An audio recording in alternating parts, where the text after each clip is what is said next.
মাত্র কয়েক মিনিটেই কিভাবে আপনারা নিজের নামে একটি রকেট অ্যাকাউন্ট খুলবেন আজকের ভিডিওতে আমি আপনাদেরকে সেটাই দেখাবো। তো ভিউয়ার্স, আপনি যদি একটি রকেট অ্যাকাউন্ট খুলতে চান তাহলে আজকের ভিডিওটা আপনার জন্য, কারণ আজকের ভিডিওতে আমি আপনাদেরকে দেখাবো কিভাবে আপনারা ধাপে ধাপে অনেক সহজেই একটি রকেট অ্যাকাউন্ট খুলবেন আপনাদের হাতে থাকা স্মার্টফোনটি দিয়ে। তো অবশ্যই ভিডিওটা মনোযোগ দিয়ে স্টেপ বাই স্টেপ একদম শেষ পর্যন্ত দেখবেন, একটা স্টেপও মিস করবেন না। তো চলেন বেশি কথা না বলে সরাসরি মূল ভিডিওতে চলে যাওয়া যায়। একটা রকেট অ্যাকাউন্ট খোলার জন্য সর্বপ্রথম আমি এখানে আমার ফোনের প্লে স্টোরটা ওপেন করে নিলাম। প্লে স্টোরটা ওপেন করার পরে আমি এখানে সার্চ বারে চলে আসলাম এবং আমি এখানে রকেট লিখে আমি এখানে সার্চ দিয়ে দিচ্ছি। তো রকেট লিখে সার্চ দেওয়ার পরে এখানে কিন্তু দেখতে পাচ্ছেন রকেট অ্যাপসটা চলে আসছে। তো আপনারা এই অ্যাপসটা ডাউনলোড করে নেবেন, কারণ এই অ্যাপসের মাধ্যমে কিন্তু মূলত রকেট অ্যাকাউন্টটা খুলতে হবে এই অ্যাপস দিয়েই। যার জন্য আমি কিন্তু এখানে এই অ্যাপসটা এখানে ইনস্টল করে নিচ্ছি। তো এখানে দেখতে পাচ্ছেন আমার অ্যাপসটা কিন্তু এখানে ডাউনলোড হয়ে গেছে, এবার কিন্তু এটা ইনস্টল হচ্ছে। তো এখানে দেখতে পাচ্ছেন অ্যাপসটা কিন্তু এখানে ইনস্টল হয়ে গেছে। তো এবার আমি এখানে ওপেনে একটা ক্লিক করে দিলাম। ওপেনে ক্লিক করার পরে এখানে দেখতে পাচ্ছেন আমার সামনে এরকম একটি ইন্টারফেস চলে আসছে। তো আমি এখানে অ্যালো দিয়ে দিচ্ছি, এরপরে আবার এখানে অ্যালো দিয়ে দিলাম।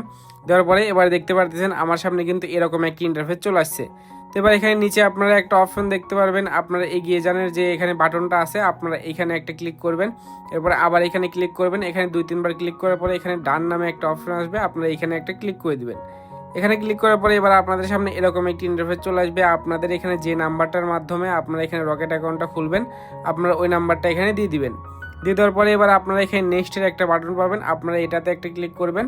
এরপরে এখানে দেখতে পারবেন এখানে আপনাদের 3টা শর্ত আছে। এরপর এখানে আই আন্ডারস্ট্যান্ড নামে একটা অপশন আছে, আপনারা এখানে একটা ক্লিক করে দিবেন। এখানে ক্লিক করার পরে এবার আপনাদের সামনে এরকম একটু লোডিং নেবে। লোডিং নেওয়ার পরে এবার দেখতে পারবেন এখানে কিন্তু আপনাদের এনআইডি ভেরিফিকেশন নামে কিন্তু এখানে একটা অপশন চলে আসবে। তো আপনারা এখানে আপনাদের এনআইডির যে নাম্বারটা আছে আপনারা ওই নাম্বারটা এখানে সুন্দরভাবে দিয়ে দিবেন। তো দেখেন আমি এবার এখানে আমার এনআইডির নাম্বারটা আমি এখানে দিয়ে দিলাম। দিয়ে দেওয়ার পরে এবার এখানে দেখতে পাচ্ছেন ভেরিফাই নামে একটা অপশন আছে, এখানে একটা ক্লিক করে দিলাম। ভেরিফাইতে ক্লিক করার পরে এবার দেখতে পাচ্ছেন আমার সামনে কিন্তু এরকম একটা ইন্টারফেস চলে আসছে, মানে you are not registered to mobile banking, do you want to register. তো আমি এখানে ইএসএ একটা ক্লিক করে দিচ্ছি যে হ্যাঁ আমি এখানে মোবাইল ব্যাঙ্কিংয়ে আমি রেজিস্টার করতে যাচ্ছি। তো আমি এখানে ইএসএ দিয়ে দিলাম। এবার দেখতে পাচ্ছেন আমার এখানে কিন্তু একটু লোডিং হচ্ছে। লোডিং হওয়ার পরে এবার দেখতে পাচ্ছেন আমার সিমে কিন্তু একটা কল চলে আসছে।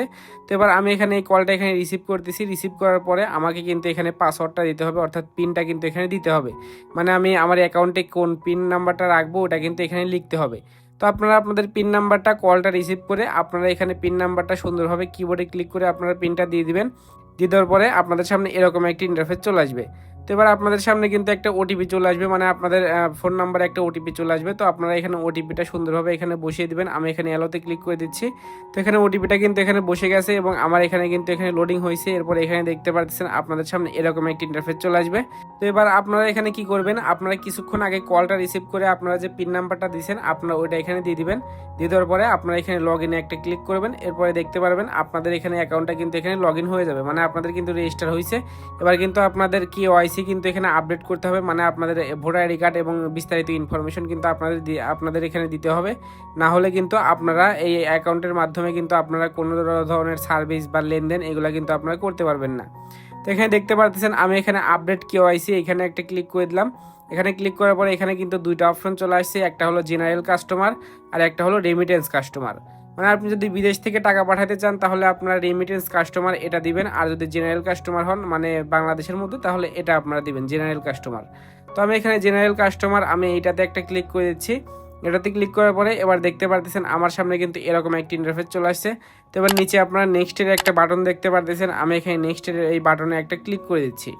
এবার এখানে দেখতে পারতেছেন আমার সামনে বড় একটা শর্ত চলে আসছে। এবার আমি এখানে আই অ্যাগ্রি নামে যে অপশন আছে নিচে, তো আমি এখানে আই অ্যাগ্রিতে এখানে একটা ক্লিক করে দিলাম।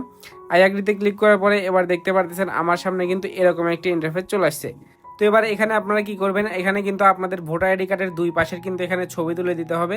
এখানে উপরে দেখতে পারতেছেন ফন্ট সাইজ, মানে আপনাদের ভোটার আইডি কার্ডের সামনের কিন্তু এখানে ছবি দিতে হবে এবং নিচে কিন্তু দেখতে পারতেছেন ব্যাক সাইড।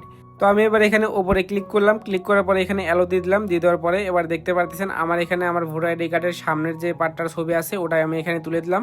দেওয়ার পরে সুন্দরভাবে আমি এখানে এটা অ্যাডজাস্ট করে বসা দিলাম। তো এবার সেমভাবে আমি এখানে নিচে ক্লিক করলাম, ক্লিক করার পরে আমি এখানে আমার ভোটার আইডি কার্ডের যে পিছনের সাইডটা আছে ওটার কিন্তু আমি এখানে ছবি তুলে দিয়ে দিছি। দিয়ে দেওয়ার পরে এবার এখানে নিচে আপনার নেক্সটের একটা অপশন দেখতে পাচ্ছেন, আমি নেক্সটে একটা ক্লিক করে দিলাম। নেক্সটে ক্লিক করার পরে এখানে দেখতে পাচ্ছেন আমার যে ভোটার আইডি কার্ডের ইনফরমেশন আছে সব কিছু কিন্তু এখানে চলে আসছে। এখানে নাম, এরপরে বাবার নাম, মায়ের নাম, ভোটার আইডি কার্ডের নাম্বার, এরপরে সব কিছু কিন্তু আসছে।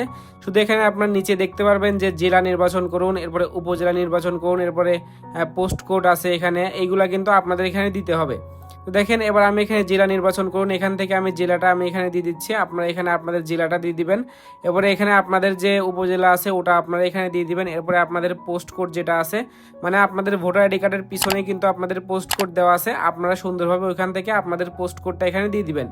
তো এরপরে আপনারা এখানে নিচে আরও একটা অপশন দেখতে পারবেন, এরিয়া বা এমবি অফিস। তো এখানে আপনারা ক্লিক করে আপনাদের যে এরিয়াটা আছে ওটা আপনারা এখান থেকে সিলেক্ট করে দিবেন। দেওয়ার পরে এবার এখানে নিচে আপনারা নেক্সটের যে বাটনটা দেখতে পারবেন আপনারা এখানে একটা ক্লিক করবেন। এখানে ক্লিক করার পরে আপনাদের সামনে কিন্তু আদার ইনফরমেশন নামে কিন্তু এখানে আরও একটা অপশন চলে আসবে। এখানে সর্বপ্রথম আছে জেন্ডার, এরপরে এখানে আছে ম্যারিটাল স্ট্যাটাস, এরপরে রিলিজিয়ন, এরপরে অকুপেশন, এরপরে পারপাস অফ ট্রানজেকশন।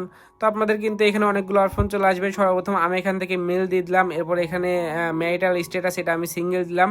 এরপরে এখানে দেখতে পারতেছেন রিলিজিয়ন আমি ইসলাম দিয়ে দিছি। এরপরে এখানে দেখতে পারতেছেন আমি এখান থেকে স্টুডেন্ট দিয়ে দিলাম, মানে অকুপেশন। তো এরপরে এখানে দেখতে পাচ্ছেন পারপাস অফ ট্রানজেকশন আমি এখান থেকে পার্সোনাল আমি এখানে এটা দিয়ে দিছি। তো দেওয়ার পরে এবার এখানে দেখতে পাচ্ছেন নিচে কিন্তু নেক্সট নামে এখানে একটা অপশন চলে আসছে। তো আমি এবার এখানে নেক্সট একটা ক্লিক করে দিচ্ছি। নেক্সটে ক্লিক করার পরে এখানে দেখতে পারতেছেন আপনাদের সামনে এরকম একটা ইন্টারফেস চলে আসবে, মানে আপনাদের কিন্তু এবার ফেস ভেরিফিকেশন করতে হবে। আপনাদের যার ভোটার আইডি কার্ড দিয়ে আপনারা অ্যাকাউন্টটা করবেন তারই কিন্তু এখানে ফেসটা ভেরিফিকেশন করতে হবে। তো আপনাদের এখানে কিন্তু বেশি কিছু করতে হবে না, এখানে ফেস ভেরিফিকেশনটা এটা কিন্তু অনেক সহজ। আপনারা শুধু ফোনটা একটু সামনে ধরবেন, ধরার পরে একটু চোখের পাতাটা একটু নড়াবেন, এরপরে একটু হাসবেন, এরকম করলে কিন্তু অটোমেটিক কিন্তু এটা হয়ে যাবে। এরপরে আপনাদের সামনে এরকম একটা ইন্টারফেস চলে আসবে, মানে আপনাদের সকল ইনফরমেশন কিন্তু এখানে দেখাবে। তো আপনারা আপনাদের ইনফরমেশনগুলো সুন্দরভাবে এখান থেকে চেক দিয়ে নেবেন যে আপনাদের সব ইনফরমেশন ঠিক আছে নাকি বা কোথাও ভুল আছে নাকি, এগুলো আপনারা এখান থেকে দেখে নেবেন। দেখে নেওয়ার পরে এবার এখানে আপনারা নিচে দেখতে পারবেন যে কনফার্ম নামে কিন্তু এখানে একটা অপশন আছে, আপনারা এখানে কনফার্মে একটা ক্লিক করে দিবেন। কনফার্মে ক্লিক করার পরে এবার দেখতে পারতেছেন আমার এখানে কিন্তু লেখা উঠছে, মানে আমার KYC কিন্তু এখানে আপডেট হয়ে গেছে, এখানে কিন্তু এটা সাকসেসফুল দেখাচ্ছে। তো এবার কিন্তু আমি আমার এই অ্যাকাউন্টটা দিয়ে কিন্তু আমি যে কোনো ট্রানজ্যাকশন কিন্তু আমি এখানে করতে পারবো, মানে রকেটের যে ট্রানজ্যাকশনগুলো আছে এগুলো সব কিন্তু আমি এখানে ইউজ করতে পারবো, অর্থাৎ রকেটের সব লেনদেন বা যত রকেটের কার্যক্রম আছে এগুলো কিন্তু আমি এই অ্যাকাউন্টটা দিয়ে করতে পারবো। আজকের ভিডিওটা এ পর্যন্তই। ভিডিওটা আপনাদের কাছে যদি ভালো লেগে থাকে তাহলে অবশ্যই একটি লাইক করে দিবেন, আর যদি চ্যানেল নতুন হয়ে থাকেন তাহলে অবশ্যই চ্যানেলটি সাবস্ক্রাইব করে দিবেন। দেখা হচ্ছে পরবর্তী ভিডিওতে। আল্লাহ হাফেজ।